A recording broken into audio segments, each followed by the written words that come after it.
RD60.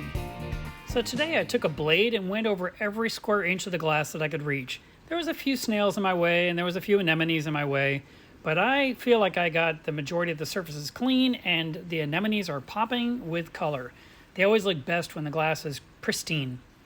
When I was done with the anemone cube, I went ahead and did the 400 gallon as well. Now, I use the cleaning magnet every day, but to use the blade on there to actually scrape it clean, the easy blade is what I'm talking about. It really lets me get down to all that stuff right at the substrate and around the silicone and near along the top. And of course, all the stubborn parts that don't want to come off easily. So that's done. The next thing I wanted to do was clean the area on the front of the refugium. I've noticed that coralline spots have been amassing there. So my tool of choice in this project is to use a credit card. This happens to be a plastic credit card that came from a health insurance I no longer carry. So it's perfectly useful for cleaning up things in a saltwater aquarium.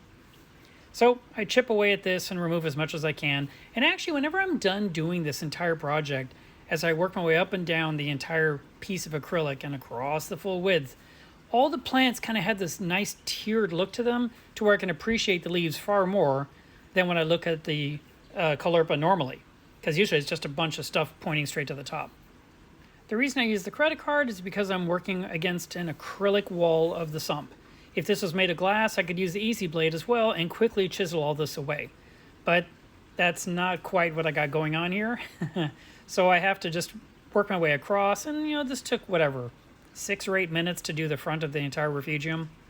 I did edit this down so it's not quite as long, so you're not living through 6 minutes of me scraping algae.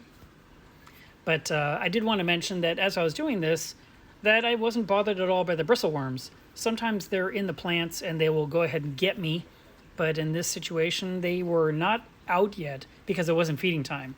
Even worms know when it's time for the food to hit the water, and I kind of hit this at a time when it wasn't time to feed the reef yet, and so they were still, I don't know, let's say they were sleeping in the plants.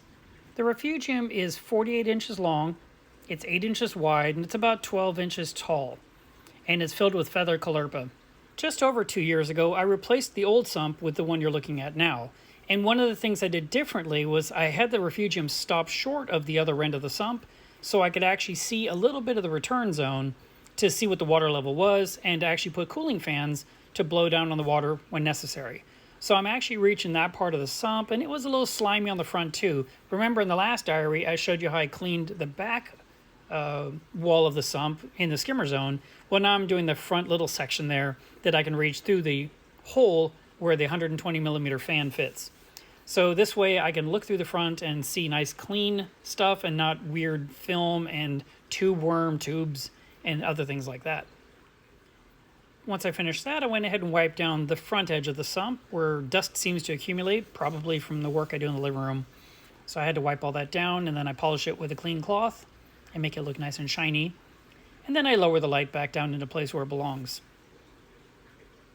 I like keeping areas like this clean where I can just make sure none of this dust is getting into the sump, as well as making sure that I can see the seams, I can see the plants, I can see the equipment. It's just overall, having a nice clean piece of equipment under your reef tank is a great habit to be in, and I highly recommend it to anyone. It's the first thing I tell people to do when they want to work on their tank and do something and make changes, is I clean everything so you can see what you're dealing with. So, I am taking my own advice, right? Doesn't that look better? I love this view. It's something I only get to see occasionally. It usually happens only when I clean the refugium. Okay, next step. I wanted to put in live rock enhance in my tank now for over a month because all the exposed rock that I can see now that the corals are gone is just, it looks dirty. It has stuff growing on it, and I want it to be cleaner. So I'm not trying to make the rock brand new like bleaching it. I'm putting in this product, which is a bacteria that eats decay, and if you put this in every week for about 4 weeks, you will see a huge difference between what the rock looked like originally and what it looks like afterwards. So the only thing you have to do is turn off UV and turn off your protein skimmer, and you mix it up in a cup, and you can pour it into your tank.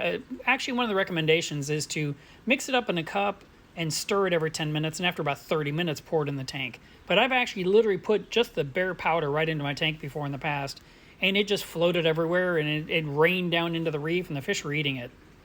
It's completely safe, it's a good bacteria, and it's something that I will be putting in my tank every single week for the next month. After a few hours, you can go ahead and turn your protein skimmer back on, and you could turn on the UV if you use one. But be aware that when you put it in the tank initially, within the first couple of hours, it's going to get kind of cloudy because of the bacteria. Now, what I'm doing is I'm feeding the fish because the main pump is off, so it's the perfect time to feed my fish for the night and make sure they get a nice belly full of food before they go to sleep.